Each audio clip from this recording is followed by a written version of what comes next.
Assalamualaikum warahmatullahi wabarakatuh. Halo semuanya, perkenalkan nama saya Debbie Sintiasari dengan NIM 23011355095. Di sini saya akan meresensi jurnal dengan judul State Bureaucracy in Indonesia and its Reform and Overview. Jurnal ini ditulis oleh Nurdiana Gaus, Sultan, dan Muhammad Basri. Diterbitkan pada tahun 2016 dengan penerbit Routledge Taylor and Francis Group. Adapun pokok-pokok yang akan kita bahas yaitu ada sinopsis, kelebihan, kekurangan, dan analisis kritis.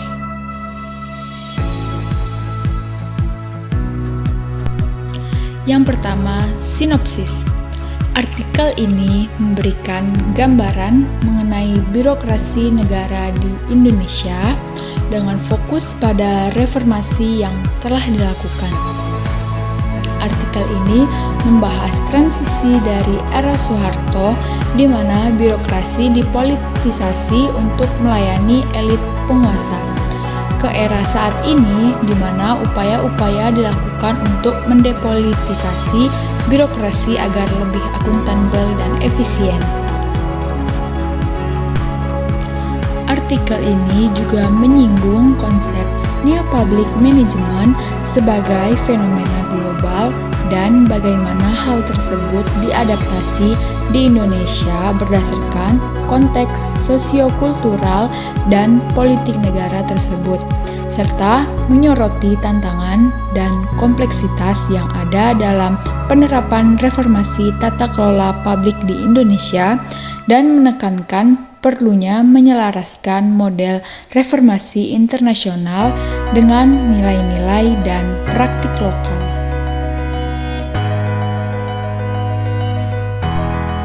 Secara keseluruhan, artikel ini menyoroti evolusi birokrasi negara di Indonesia, dampak perubahan politik terhadap fungsinya, dan upaya yang sedang dilakukan untuk mereformasi dan meningkatkan efektivitasnya dalam melayani kepentingan publik. Selanjutnya yaitu kelebihan.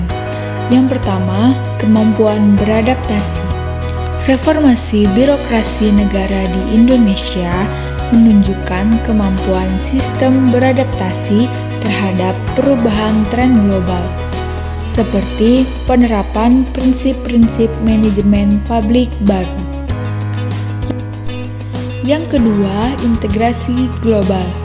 Reformasi dalam tata kelola publik di Indonesia menunjukkan bagaimana NPM telah melampaui batas-batas nasional dan dikontekstualisasikan berdasarkan kondisi sosio-kultural, sejarah, dan politik Indonesia, sehingga berkontribusi terhadap perkembangan reformasi tata kelola publik secara global.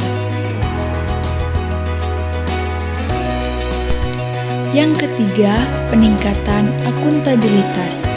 Reformasi menekankan mekanisme untuk memastikan akuntabilitas dan jaminan kualitas dalam penyediaan layanan birokrasi negara yang mencerminkan komitmen terhadap transparansi dan tata kelola yang baik. Yang keempat yaitu efisiensi. Melalui rasionalisasi manajemen birokrasi dan penetapan indikator kinerja, reformasi bertujuan untuk meningkatkan efisiensi birokrasi negara di Indonesia.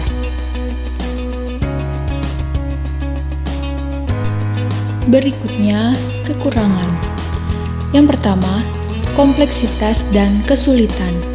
Proses mengubah perilaku birokrat negara ke arah kuasi pasar seperti yang dianjurkan oleh New Public Management dapat menjadi hal yang rumit dan sulit, terutama di negara berkembang seperti Indonesia dengan sejarah budaya dan sosiopolitiknya yang unik.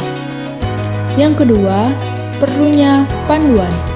Proses reformasi birokrasi negara di Indonesia memerlukan bantuan dan bimbingan dari negara untuk memberikan landasan mendasar bagi pencapaian tujuan proses perubahan, karena prinsip-prinsip NPM tidak sepenuhnya mengakui peran negara dalam penyediaan layanan publik. Yang ketiga, resistensi terhadap perubahan.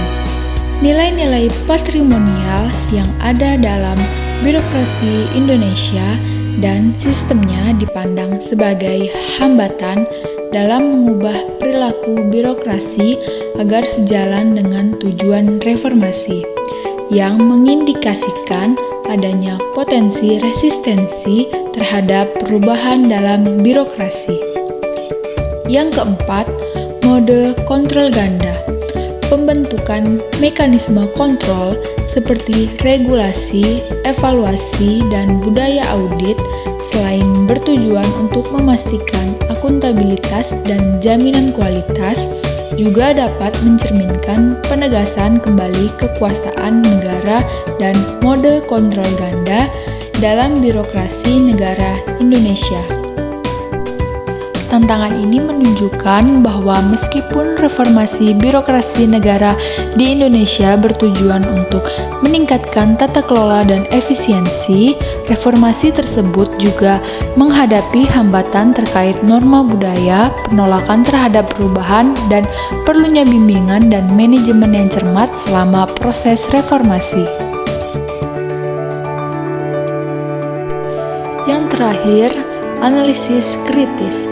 Reformasi birokrasi di Indonesia menyoroti adaptasi kontekstual pemerintah, pendekatan yang berpusat pada negara, tantangan transisi, kebutuhan peningkatan kapasitas, dan kompleksitas mekanisme kontrol ganda. Dengan mengatasi aspek-aspek penting ini, Indonesia dapat menavigasi proses reformasi secara efektif dan meningkatkan kinerja dan akuntabilitas birokrasi negara sejalan dengan pemerintahan.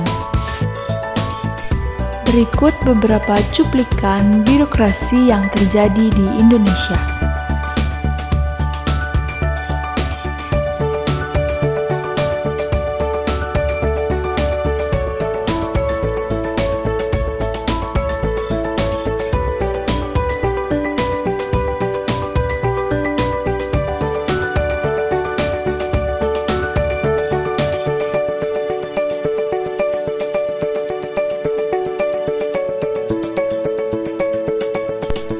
Konsep tata kelola pemerintahan yang baik telah dipromosikan oleh pemerintahan melalui partisipasi aktif masyarakat dan birokrat dalam pengambilan kebijakan.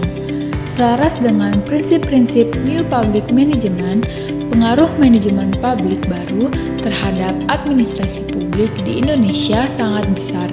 Dengan adaptasi yang dilakukan berdasarkan konteks sistem politik negara tersebut, transisi dari birokrasi ke pemerintahan reformasi atau demokratis telah menjadi aspek kunci dalam evolusi politik Indonesia.